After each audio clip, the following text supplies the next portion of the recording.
Perikanan budidaya merupakan sektor produksi sumber daya alam hayati yang paling pesat perkembangannya di dunia. Indonesia sendiri merupakan produsen perikanan budidaya terbesar keempat di dunia.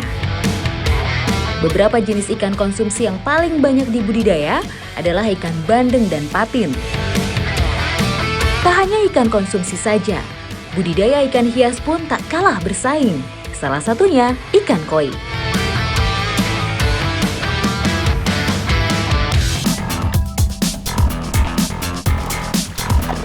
Ini saya namanya berenang sama ikan.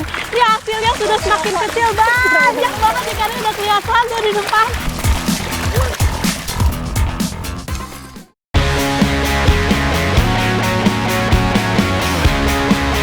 Setiap sudut Indonesia punya ragam tradisi, potensi, dan keunikan yang menjadi sebuah ciri khas. Seperti dalam petualangan saya di Kendal, Jawa Tengah kali ini.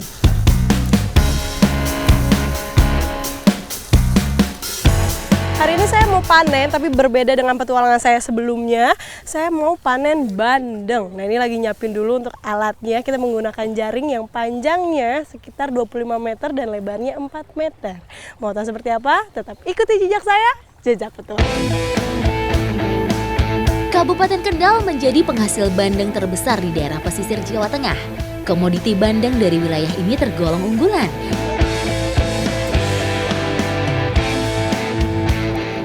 Nah, ini jadi lokasi kita untuk panen bandengnya. Jadi memang bisa dibilang ini seperti tambak yang lumayan luas. Kali ini yang mau dipanen sekitar 5 hektar. Ikan dengan nama latin Canos ini memang tergolong agresif. Mereka akan berusaha melepaskan diri ketika ditangkap dengan cara melompat. Namun karena sifatnya yang komunal, bandeng mudah dideteksi keberadaannya karena selalu berenang secara bergerombol. Waktu paling tepat untuk memanen bandeng adalah saat air laut mengalami pasang tertinggi. Saat itulah bandeng secara naluriah akan berkumpul di depan pintu air. Mereka memenuhi panggilan alam untuk bereproduksi dan bertelur.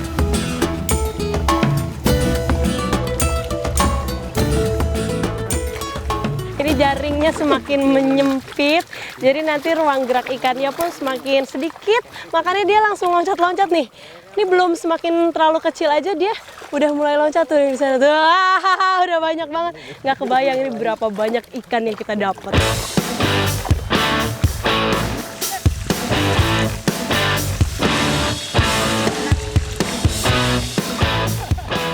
Ini saya namanya berenang sama ikan. Ini hasilnya sudah semakin kecil, banyak banget ikannya udah kelihatan tuh di depan. Dan ini nggak langsung diambil hasilnya, jadi menunggu ikan-ikan ini mati dulu. Karena kalau misalnya langsung diambil, harga jualnya nanti semakin rendah ketika dia masih hidup. Karena sisiknya itu sudah hilang.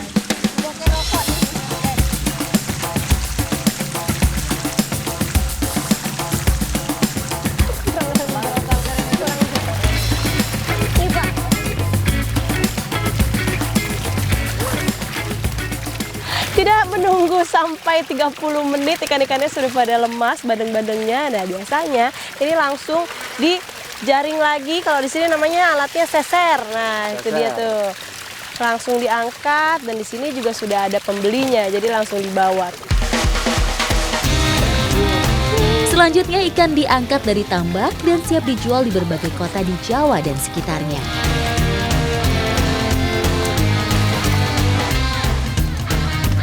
Masuk semua. Wah, ini ikannya sudah masuk semua. Tapi saya mau ngambil beberapa ikan bandeng ini untuk diolah menjadi makanan khas di sini. Penasaran kan? Ikuti jejak saya, jejak petualangan.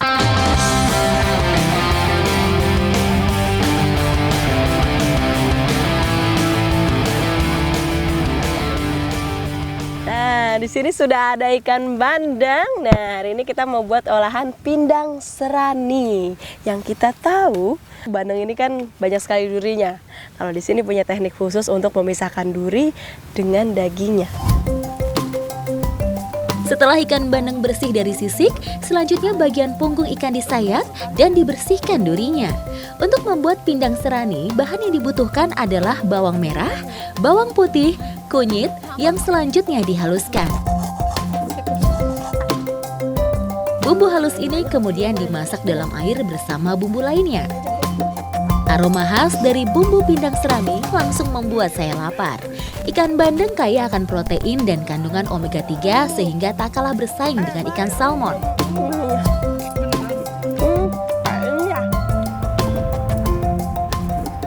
Ini rasa dari pindang seraninya, kuahnya luar biasa enak banget. Asam, gurih, ada sedikit manisnya, ditambah ikannya tidak ada durinya. Kan karena tadi sudah dipisahkan, jadi benar-benar nikmat banget makannya. Ikuti jejak saya, Jajak Petualang!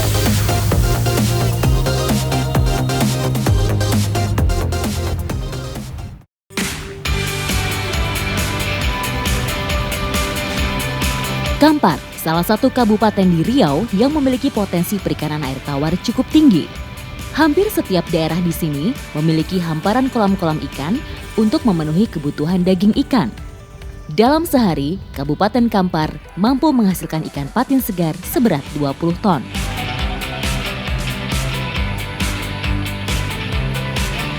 Saya lagi bergabung bersama bapak-bapak untuk panen ikan patin, tepatnya di Kampar, salah satu kabupaten yang memiliki banyak kolam yang membudidayakan ikan patin. Ikuti terus jejak saya, Jejak Petualang.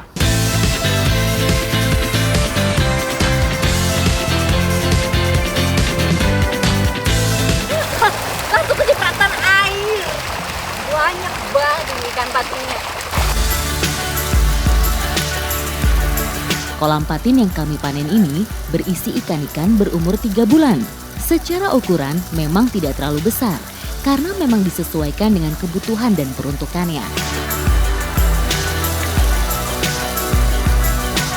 Saya kira hari ini nggak akan basah, kuyup seperti ini, cuma sampai pinggang saja, tapi ternyata nggak bisa, kita semua udah basah.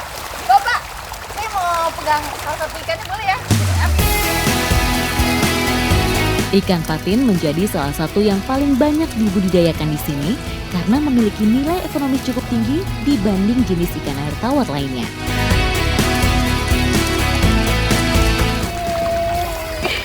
Saya udah dapat salah satu ikan patinnya nih. Kalau dilihat ciri utama dari ikan patin, yaitu tidak memiliki sisik dan juga ada kumisnya nih, berfungsi sebagai peraba. Ini salah satu ciri khas utama dari ikan jenis catfish.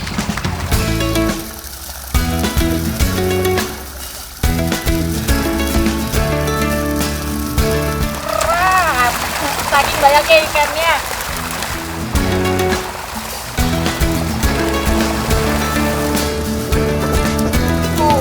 Berat banget.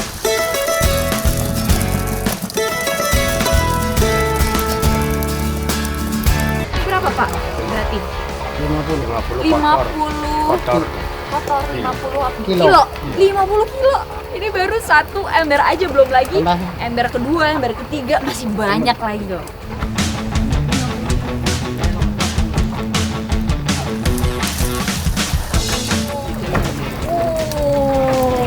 Lihat nih di depan saya tumpukan ikan patin, dan ini sekali panen saja loh bisa sebanyak ini. Rata-rata ikan patin yang kami panen hari ini berbobot 2 hingga 3 ons per ekornya dan akan dibawa ke dapur pengasapan untuk selanjutnya diolah menjadi salah satu produk unggulan di sini. Kalau diperhatikan nih, ukuran ikan patin yang dipanen memang sengaja tidak terlalu besar, jadi sedang saja, mungkin kurang lebih 20-30 cm. Kenapa? Karena ikan yang kita tangkap ini akan diolah menjadi makanan khas Riau, yaitu ikan salai patin. Nah, penasaran nggak prosesnya seperti apa sih? Ikuti terus jejak saya, Jejak Petualang.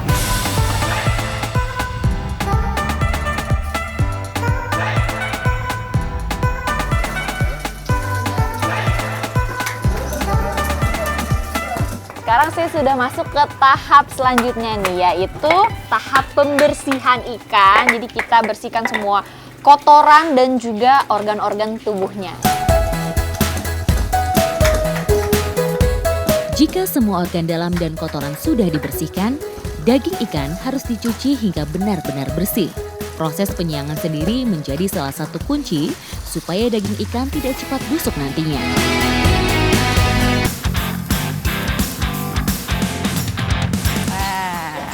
Ikan-ikan yang bersih ini akan kita susun dan masuk ke proses pengasapan. Kalau bahasa daerah ini akan disalai.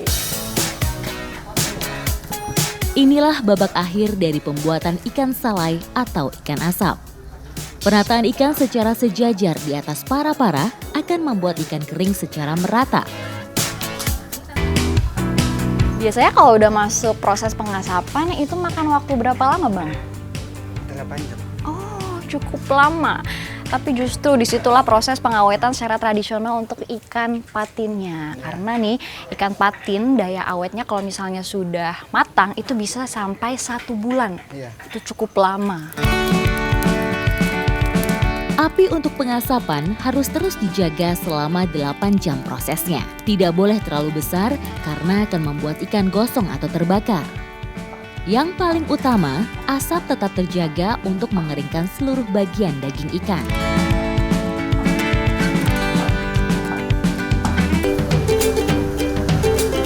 Salah satu tanda ikan patin asap yang sudah matang adalah perubahan warna menjadi coklat keemasan. Yang tadi kita asap biasanya kita tunggu sampai besok nih. Kalau dia mau benar-benar kering seperti ya di depan saya ini nih. Ini sudah jadi semua. Yuk kita ambil satu. Tuh. Dan kalau saya cium ini benar-benar tidak ada bau amisnya sama sekali. Nah, saya penasaran nih enaknya ini diolah menjadi makanan apa ya? Ikuti terus jejak saya, Jejak Petualang.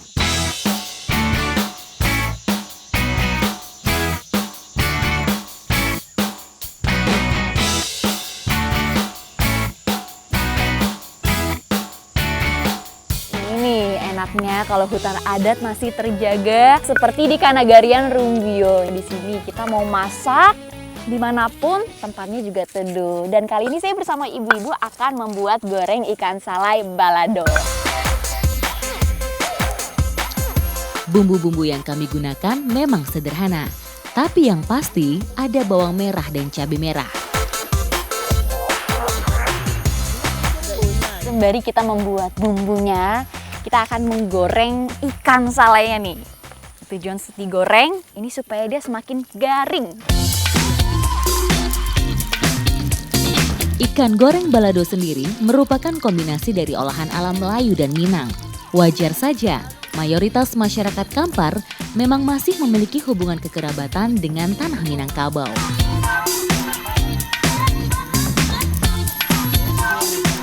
Sekarang tinggal kita campur nih ikan salainya dan sambal balado.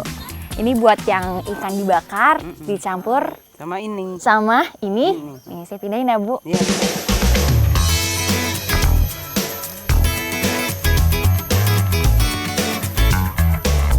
Sementara ikan salai yang digoreng dicampur ya sama sambal yang digoreng juga. Supaya bumbu juga meresap dalam daging ikan salai, harus dimasak lagi menjadi satu seperti ini. Sementara ikan salai bakarnya digeprek bersama bumbu yang sudah disiapkan. Sudah jadi nih hasil masakan saya bersama ibu-ibu. Ini menu makanan favorit di Kampar loh. Makanya saya udah nggak sabar. Langsung kita cobain kali ya, Bu. Melihat wujudnya, tentu saya tidak bisa menolak untuk segera melahapnya.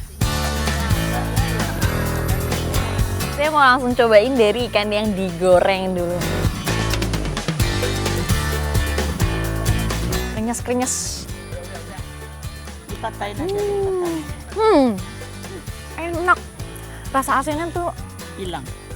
apa ya? Nggak ada. Terasa tapi tidak terlalu banyak gitu. Dan ditambah lagi sambal baladonya ini Gurih. bikin makanannya makin gurih. Abon ikannya, rasanya kayak apa ya? Kayaknya dia lebih lembut nih teksturnya karena tadi ketika dimasak kan digeprek dan dibakar. Meski sudah kering karena proses pengasapan, tapi kandungan omega 3 dalam daging patin tidak berkurang manfaatnya.